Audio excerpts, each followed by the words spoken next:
Right then, that was Pete Rock 91, starting off our brand new hour-long lineup each, text a year, and based on albums released in that year from artists in Council's Countdown 2009. Alternatively, artists who had previously been in Council's Countdown and artists who could be in Council's Countdown 2010 are also featured. As a last resort, I would focus on rock and heavy metal artists who released albums in that year. However, I managed to get away with it for this occasion because the year was actually my birth year, and what you heard, the 5 tracks that you heard, started with my current number 7, Judas Priest.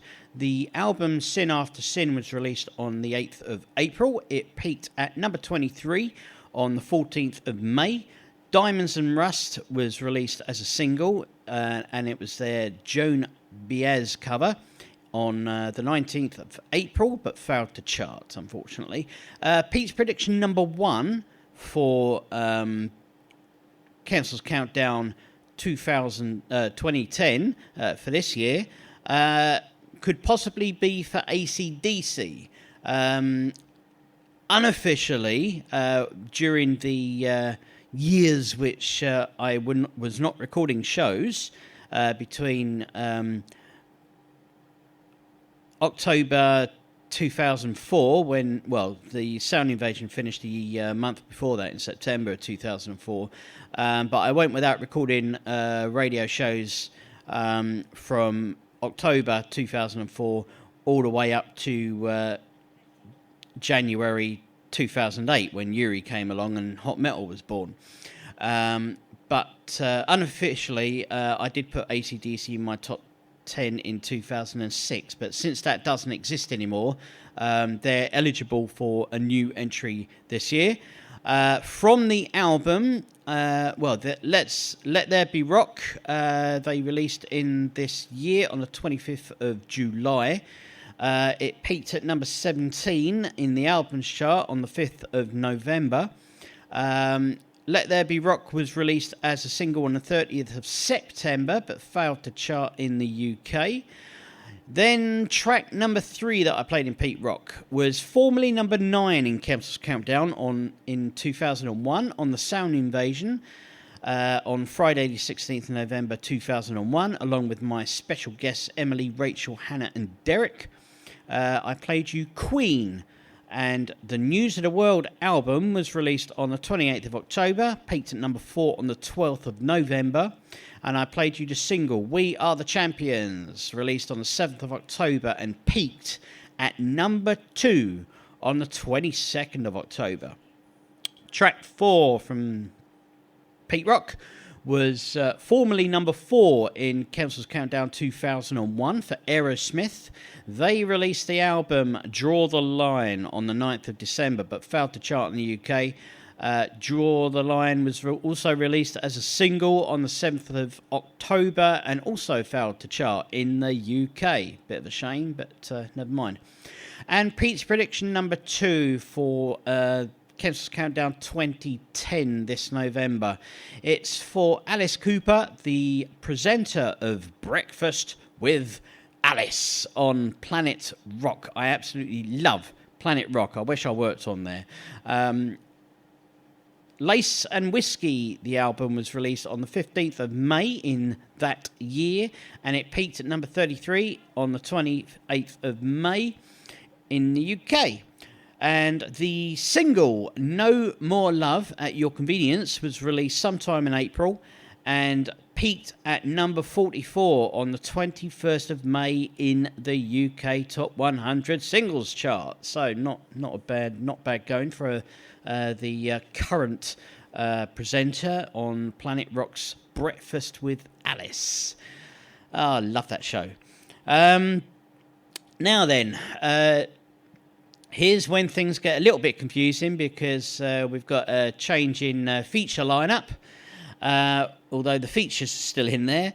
It's quarter to the hour, and it's time for the Covers Corner. Now, I'm polishing off the Megadeth original versions, which have been covered this week.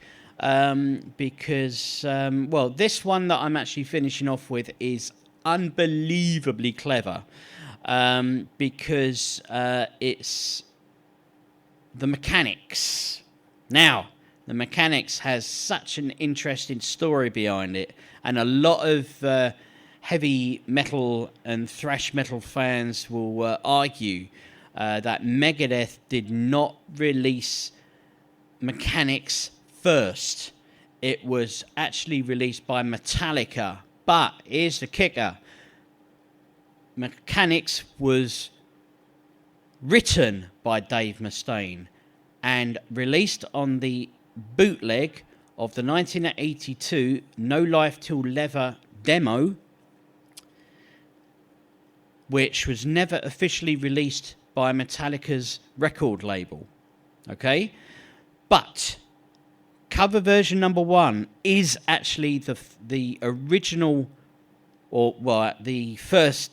It's actually the second recording, because according to Metallica, they did record some original demos early in 1982, because they were in original bassist Ron McGalvey's garage, and he had a tape recorder running for these demos in his garage. But that was never originally released. The actual first release was the No Life Till Leather demo, which was a little bit later on in 1982.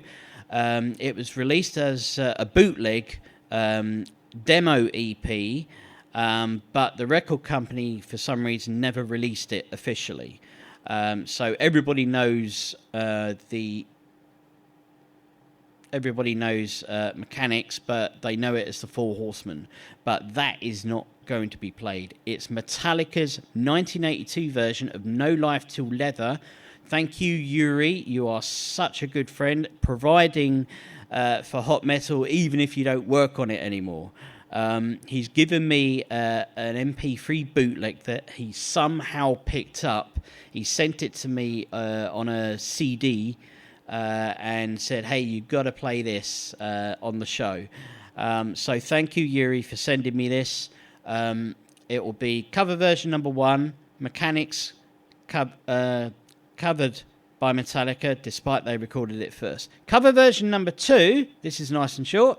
It's by Toxic Holocaust, but I've got no idea when it was released or what album it's on.